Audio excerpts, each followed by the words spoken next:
Assalamualaikum warahmatullahi wabarakatuh. Selamat berjumpa kembali kepada saudara semuanya dimanapun berada. Saya Lini Marlina kembali menemui saudara di melalui video ini dan akan menyampaikan tentang panduan program kreativitas mahasiswa tahun 2022 khususnya PKMK eh, atau program kreativitas mahasiswa di bidang kewirausahaan. Sebelumnya saya sudah menjelaskan di video terdahulu tentang panduan umumnya. Nah, sekarang kita coba melihat panduan program kreativitas mahasiswa bidang kewirausahaan. Ya, saya harap saudara semuanya juga sudah mendownloadnya ya di internet. Oke, bagaimana petunjuk teknis tentang PKM kewirausahaan? Nah, kita lihat dulu tujuan dari PKMK ini. Apa sih tujuan dari PKMK? Nah, pertama tentunya memotivasi, mendorong minat, dan memberikan kesempatan kepada mahasiswa untuk menghasilkan karya kreatif, inovatif sebagai bekal berwirausaha sebelum atau setelah menyelesaikan studi. Dan kedua, tujuannya untuk memberikan kesempatan kepada mahasiswa untuk praktek wirausaha dengan pemahaman konsep wirausaha yang komprehensif. Nah, diharapkan nantinya mahasiswa ini dapat menjadi cikal bakal untuk memunculkan produk usaha di Indonesia sebagai karya mandiri bangsa. Ruang lingkup PKMK ini adalah menciptakan kreativitas produk dan rencana wirausaha yang akan dijalankan oleh tim mahasiswa, yang mana kreativitas produk dapat berupa barang atau jasa. Pada dasarnya, PKMK lebih mengutamakan solusi tantangan intelektual yang mendasari lahirnya komoditas usaha baru dan unik. Komoditas usaha yang diciptakan harus merupakan jelmaan penguasaan iptek oleh tim mahasiswa. Program PKMK dilaksanakan secara luring dalam suasana new normal.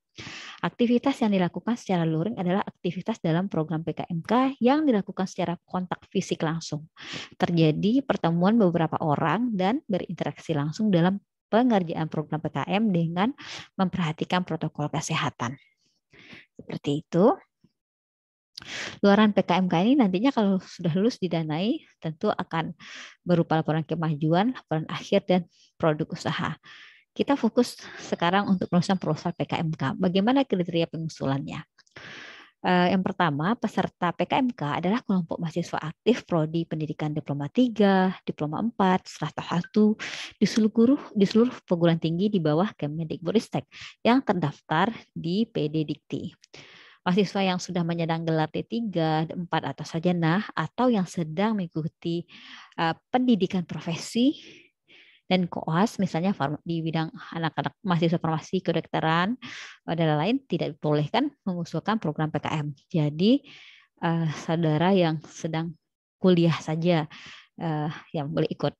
Kemudian kelompok pengusul berjumlah 3 orang sampai 5 orang, 3 minimal, maksimal 5. Terdiri dari 1 orang ketua dan 2 sampai dengan 4 orang anggota.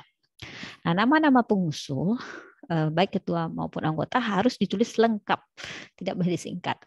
Kegiatan PKMK ini tidak harus sesuai bidang ilmu dari mahasiswa yang mengajukan, tapi sangat dianjurkan untuk berkolaborasi di antara lintas bidang ilmu yang dibutuhkan untuk mewujudkan produk dari PKMK ini. Nah, mahasiswa pengusul dapat berasal dari program studi yang sama atau dari program studi yang berbeda, tetapi harus dalam satu perguruan tinggi. Nah, keanggotaan setiap kelompok disarankan berasal dari 2 angkatan yang berbeda agar terjadi pembinaan dan kesinambungan pengusulan program tahun berikutnya. Besarnya dana kegiatan per judul yang bisa diajukan tuh berkisar antara 5 juta sampai 7 juta rupiah. Oke. Nah, proposal yang akan lulus nanti dari standar nilai yang diterapkan atau passing grade akan didanai oleh Bilmawa. Nah, perguruan tinggi akan memberikan tambahan pendanaan pada proposal yang lolos dengan jumlah pendanaan maksimal 25%, yaitu 7 juta atau maksimum sebesar 1.750.000, apakah dalam bentuk in cash atau in kind.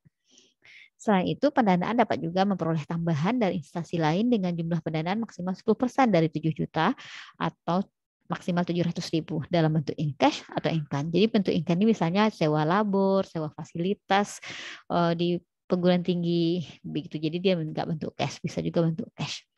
Kemudian dana tambahan wajib dari perguruan tinggi dan dana tambahan dari instansi lain jika ada harus dimasukkan di dalam proposal. Kalau tidak ada, ya tidak apa-apa, begitu.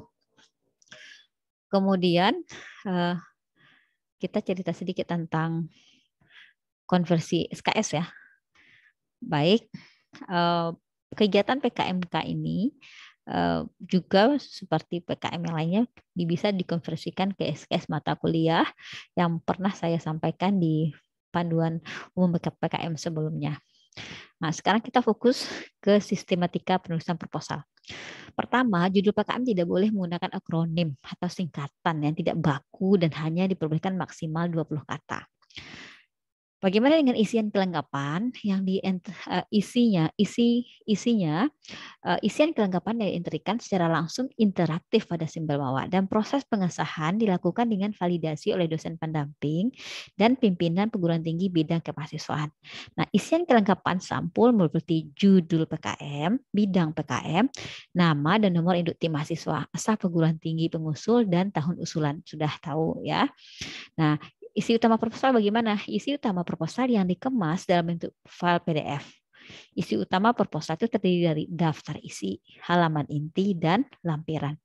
Halaman daftar isi diberikan nomor halaman dengan huruf. Ada I1, I2, I3 gitu ya, yang diletakkan pada sudut kanan bawah. Penomoran halaman dimulai dari daftar isi. Halaman inti adalah halaman proposal yang memuat bab pendahuluan sampai dengan daftar pustaka. Halaman inti memuat maksimum 10 halaman. Halaman inti dari lampiran dan lampiran diberi nomor halaman dengan angka Arab 1, 2, 3 yang diletakkan pada sudut kanan atas. Nah, penomoran halaman 1 dimulai dari bab pendahuluan. File isi utama proposal diunggah ke simbol bawah dengan penamaan file, nama ketua, kemudian nama perguruan tinggi, dan jenis PKM-nya. Nah, ini misalnya PKMK ya. Untuk divalidasi oleh dosen pendamping dan disahkan oleh pimpinan perguruan tinggi bidang kemahasiswaan. Nah, perhatikan isi utama proposal itu ditulis dengan tipe huruf menggunakan Times New Roman ukuran 12 dan teks paragraf menggunakan jarak baris 1,15 spasi dan perataan teks menggunakan rata kiri dan kanan. Nah, layout menggunakan ukuran kertas A4, 1 kolom, margin kiri 4 cm, margin kanan atas dan bawah masing-masing 3 cm. Bagaimana sih format penulisan isi utama proposal? Ya, berikut sistematikanya. Setelah daftar isi, ada bab 1 pendahuluan. Kemudian dilanjutkan dengan bab 2 dan bab 3.